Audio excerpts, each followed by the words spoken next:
ಎಲ್ಲರಿಗೂ ನಮಸ್ಕಾರ, ಸಕಡಾಂಕೆ ನಮಸ್ಕಾರ. ಒಂದು 3 ದಿನದ ಮೊದಲು ನಾನು ಪಂಚಮಿ ಮತ್ತು ಕೇಶವ್ ಇವರ ಸಂಗೀತ ಅದೇ ರೀತಿ ಹಳ್ಳಿಯ ಒಂದು ವಿಡಿಯೋವನ್ನು ಹಾಕಿದ್ದೆ. ಸೊ ಇವತ್ತು ಅವರ ಒಂದು ಮದುವೆ ವಿಡಿಯೋವನ್ನು ಹಾಕ್ತಾ ಇದ್ದೇನೆ. ಈ ಮದುವೆ ನನಗೆ ಬೇರೆ ಬೇರೆ ಕಾರಣಗಳಿಗಾಗಿ ತುಂಬ ಖುಷಿಯನ್ನು ಕೊಟ್ಟಿದೆ. ಒಂದು ಕಾರಣ ಏನಪ್ಪ ಅಂತೇಳಿ ಹೇಳಿದರೆ, ಒಂದಷ್ಟು ಸಬ್ಸ್ಕ್ರೈಬರ್ಸ್ ನನ್ನ ವೀಡಿಯೋಸ್ಗಳನ್ನು ನೋಡಿದ ಜನರೆಲ್ಲ ನನಗೆ ಸಿಕ್ಕಿದ್ರು. ತುಂಬ ಅದು ಒಂದು ಖುಷಿಯನ್ನು ಕೊಟ್ಟಿತು. ಒಬ್ಬರು ಮಾತಾಡಿಸಿದ್ರು ಕೂಡ, ಬನ್ನಿ ನೋಡೋಣ. पौर्णिमा पै कंची तुम्ही कांजंगाड निमगे विडियो पुराय पळयत लायक जाता फूड ಐಟಮ್ पुराय.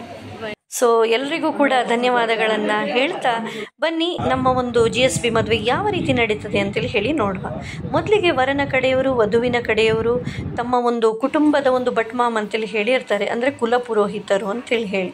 ಸೊ ಅವರು ಬಂದು ಈ ಒಂದು ಕಾರ್ಯ ನಿರ್ವಿಘ್ನವಾಗಿ ಸಾಗಲಿ ಅಂತೇಳಿ ಹೇಳಿ ಅವರು ದೇವರಲ್ಲಿ ಪ್ರಾರ್ಥಿಸ್ತಾರೆ. ಅದರ ನಂತರ ಹುಡುಗಿಯ ಕಡೆಯವರು ಮದುವೆ ಹಾಲ್ನ ಹತ್ರ ಹೋಗಿ ಹುಡುಗನ ದಿಬ್ಬಣಕ್ಕೆ ಬರಲಿಕ್ಕೆ ಕಾಯ್ತಾರೆ. ಆ ಒಂದು ಸಂದರ್ಭದಲ್ಲಿ ಹುಡುಗಿಯ ಅಂದರೆ ವಧುವಿನ ಅಣ್ಣ ಅಥವಾ ತಮ್ಮ ಹೋಗಿ ವರನ ಕಡೆಯವರನ್ನು ಆ ದಿಬ್ಬಣವನ್ನು ಕರ್ಕೊಂಡು ಬರುವಂಥದ್ದು ಒಂದು ರೂಢಿ. ಓಕೆ, ಈ ಒಂದು ಸಂದರ್ಭದಲ್ಲಿ ಬಂದ ವರನ ಕಡೆಯವರಿಗೆ ಮಂಗಳ ದ್ರವ್ಯವನ್ನು ಕೊಟ್ಟು ಅವರನ್ನು ನಾವು ಸ್ವಾಗತಿಸ್ತೇವೆ. ಮೊದಲಿನ ಕಾಲದಲ್ಲಿ ವರನ ಕಡೆಯವರು ದೂರದಿಂದ ಬರ್ತಾ ಇದ್ರಂತೆ ದಿಬ್ಬಣದಲ್ಲಿ ಎಲ್ಲ. ಸೊ ಆ ಒಂದು ಸಂದರ್ಭದಲ್ಲಿ ಅವರ ಮುಖವನ್ನು ನೋಡಿ ಅದನ್ನೆಲ್ಲ ಸರಿಯೆಲ್ಲ ಮಾಡಿ ಒಳಗೆ ಬರಲಿಕ್ಕಾಗಿ ಒಂದು ಕಲಶ ಕನ್ನಡಿ ಅಂತೇಳಿ ಹೇಳಿ ಅದನ್ನು ತೋರಿಸ್ತಾ ಇದ್ರಂತೆ. ಇದನ್ನು ಮಾಡುವಂಥದ್ದು ಹುಡುಗಿಯ ತಂಗಿ. ಓಕೆ, ಸೊ ಎದುರು ಕಣ್ಸುಚೆ ಅಂತೇಳಿ ಹೇಳ್ತೇವೆ ನಾವು ಇದಕ್ಕೆ. ಸೊ ಅವರು ಒಳಗೆ ಬಂದ ಹಾಗೆ ಹುಡುಗಿಗೆ ಹೂವನ್ನೆಲ್ಲ ಮುಡಿಸಿ ವರನ ತಾಯಿ ಪ್ರೀತಿಯನ್ನು ತೋರಿಸ್ತಾರೆ. ಅದರ ನಂತರ ವರನಿಗೆ ಕೂಡ ಹುಡುಗಿಯ ತಂದೆ ಉಂಗುರವನ್ನು ಧರಿಸಿ ಅವರನ್ನು ಕೂಡ ಸ್ವಾಗತಿಸ್ತಾರೆ. ಇದಕ್ಕೆ ಸೀಮಂತ ಪೂಜೆ ಅಂತೇಳಿ ಹೇಳ್ತೇವೆ. ಸೊ ಹೂ ಮುಡಿಸುವಂಥದ್ದು, ಅದೇ ರೀತಿ ಸೀಮಂತ ಪೂಜೆ, ಇದೆಲ್ಲ ಆದಮೇಲೆ ಗಡಿ ಉದ್ದಾಕ ಅಂತೇಳಿ ಹೇಳ್ತೇವೆ. ಈ ಒಂದು ಶಾಸ್ತ್ರ ನಡೀತದೆ. ಮೊದಲಿನ ಸಮಯದಲ್ಲೆಲ್ಲ ಗಡಿಯಾರ ಎಲ್ಲ ಇರ್ತಿರ್ಲಿಲ್ಲಲ್ವಾ.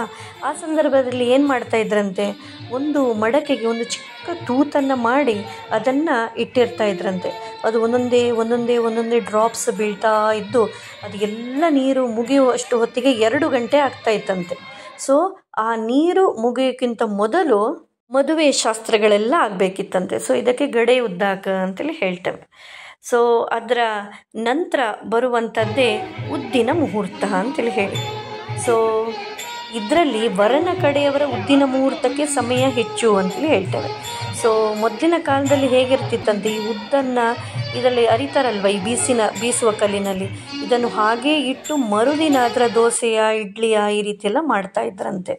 ಮೊದಲೆಲ್ಲ ಇದು ಮನೆಯಲ್ಲೇ ನಡೀತಾ ಇತ್ತು, ಆದರೆ ಇದು ಇತ್ತೀಚಿನ ಕಾಲದಲ್ಲಿ ಹಾಲಿನಲ್ಲೇ ಇದು ನಡೀತದೆ. ಇದಕ್ಕೆ ನಾವು ಉದ್ದಿನ ಮುಹೂರ್ತ ಅಂತೇಳಿ ಹೇಳ್ತೇವೆ.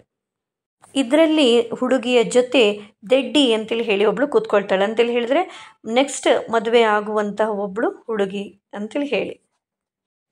ಎಲ್ಲ ಮುತ್ತೈದೆಯರು, ಹುಡುಗಿಯ ತಂಗಿಯಂದಿರು, ಅಕ್ಕಂದಿರು ಅವರೆಲ್ಲ ಸೇರಿ ಈ ಒಂದು ಮುಹೂರ್ತದಲ್ಲಿ ಪಾಲ್ಗೊಳ್ತಾರೆ. ಮದುವೆ ಅಂತೇಳಿ ಹೇಳಿದರೆ 7 ಜನ್ಮದ ಅನುಬಂಧ ಅಂತೇಳಿ ಹೇಳ್ತೇವೆ. ಆದ್ದರಿಂದ ಬಹಳಷ್ಟು ಶಾಸ್ತ್ರಗಳು, ರಿವಾಜುಗಳು ಇದರ ಮುಖೇನ ಈ ಒಂದು ಮದುವೆಯ ಬೇರೆ ಬೇರೆ ಕಾರ್ಯಗಳು ಸಾಗ್ತವೆ. ಈ ನಡುವೆ ವಧು ತನ್ನ ತಂದೆ ತಾಯಿಯರ ಜೊತೆ ಕೂತ್ಕೊಳ್ತಾಳೆ. ಇಲ್ಲಿ ಸೇಸೆ ಆರತಿ ಅಂತೇಳಿ ಹೇಳುವಂಥ ಒಂದು ಶಾಸ್ತ್ರವೂ ಕೂಡ ನಡೀತದೆ. ಈಗಿನ ಮದುವೆ ಅಂತೇಳಿ ಹೇಳಿದರೆ ಖುಷಿಯೇ ಹೆಚ್ಚು, ಸಂಭ್ರಮವೇ ಹೆಚ್ಚು. ತಲೆಗೆ ಮುಂಡಾಸನ್ನೆಲ್ಲ ಕಟ್ಟಿ ವಧುವಿನ ಕಡೆಯವರು ಒಂದು ರಂಗು, ವರನ ಕಡೆಯವರು ಒಂದು ರಂಗು, ಇದೆಲ್ಲ ಕಟ್ಟಿಕೊಂಡು ಆ ಒಂದು ಇಡೀ ಒಂದು ಮದುವೆ ಹಾಲ್ ಏನಿದೆ ಅದರ ಒಂದು ಸಂಭ್ರಮವೇ ದ್ವಿಗುಣ ಆಗ್ತದೆ. ಸೊ ಉದ್ದಿನ ಮುಹೂರ್ತದ ನಂತರ ವರ ಕಾಶಿ ಯಾತ್ರೆಗೆ ಹೊರಡ್ತಾನೆ. ಆಗ ವಧುವಿನ ತಂದೆ ಬಂದು, ನೀನು ಕಾಶಿ ಯಾತ್ರೆಗೆ ಹೋಗಬೇಡ, ನನ್ನ ಮಗಳನ್ನು ಮದುವೆ ಆಗು ಅಂತೇಳಿ ಹೇಳಿ ಕೇಳ್ಕೊಳ್ತಾನೆ. ಆಗ ವರ ಆಯಿತು ಅಂತೇಳಿ ಹೇಳಿ ಕ್ಷೌರ ಎಲ್ಲ ಮಾಡಿಕೊಂಡು ಲಗ್ನದ ಅಲಂಕಾರವನ್ನು ಮಾಡಿಕೊಂಡು ತಯಾರಾಗ್ತಾನೆ. ಇಲ್ಲಿ ವಧುವಿಗೂ ಕೂಡ ತಾಯಿ ಎಲ್ಲ ಮುತ್ತೈದೆಯರ ಒಂದು ಆಶೀರ್ವಾದದಿಂದ ಅವರ ಕೈಯನ್ನು ಮುಟ್ಟಿಸಿ ಆಶೀರ್ವದಿಸಿದ ಒಂದು ಕರಿಮಣಿಯನ್ನು ತಗೊಂಡು ವಧುವಿನ ತಾಯಿ ವಧುವಿಗೆ ಹಾಕ್ತಾರೆ. ಈ ಸಂದರ್ಭದಲ್ಲಿ ವಧುವಿನ ತಂಗಿ ಅಕ್ಕನಿಗೆ ಕೂಡ ಒಂದು ವರಪೂಜೆ ಅಂತೇಳಿ ಹೇಳಿ ನಡೀತದೆ.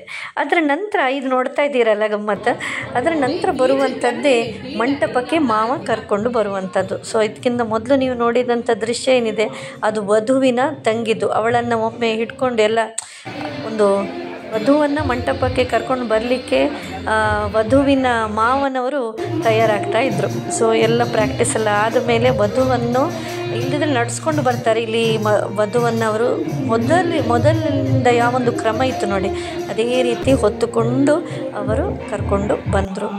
ಇದನ್ನು ಮಾಮನಿ ಹೆಚ್ಚಾಗಿ ಮಾಡುವಂಥದ್ದು. ಸೊ ಮಂಟಪಕ್ಕೆ ಕರ್ಕೊಂಡು ಬಂದಾದಮೇಲೆ ಧಾರೆ ಎರೆಯುವುದು, ಸೂತ್ರಬಂಧನ, ಸಪ್ತಪದಿ ಮತ್ತು ವಧುವರರನ್ನು ಎತ್ತುವುದು ಎಲ್ಲ ಶಾಸ್ತ್ರಗಳು ನಡೀತದೆ. ಆ ಬಳಿಕ ವಧುವಿಗೆ ವರ ಕಾಸ್ತಾಳಿಯನ್ನು ಹಾಕ್ತಾರೆ. ಸೊ ಕಾಸ್ತಾಳಿಯೇ ನಮ್ಮ ಒಂದು GSB ಇದರಲ್ಲಿ ಮೇಯ್ನ್ ಆಗಿರುವಂಥ ಒಂದು ಮಾಂಗಲ್ಯ. ಅದರ ನಂತರ ವಧು ವರನ ತಾಯಿಯ ಕಾಲಿನಲ್ಲಿ ಕೂತ್ಕೊಳ್ತಾಳಂತೆ. ತಾಯಿಯಾಗ ನಿನ್ನನ್ನು ಮಗಳಾಗಿ ನಾನು ನೋಡ್ತೇನೆ ಅನ್ನುವಂಥ ಒಂದು ವಾಗ್ದಾನವನ್ನು ಮಾಡ್ತಾಳಂತೆ.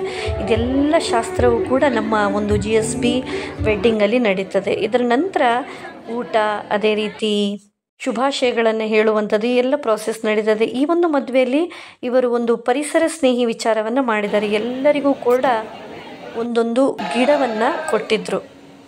ನಿಮ್ಮ ಬಾಳು ಕೂಡ ಅದರಲ್ಲಿ ಬೆಳೆಯುವಂಥ ಹೂವಿನ ಹಾಗೆ ಸುಂದರವಾಗಿರಲಿ ಅಂತೇಳಿ ಹೇಳಿ ನಾನು ಅಪೇಕ್ಷಿಸ್ತೇನೆ. ಧನ್ಯವಾದಗಳು.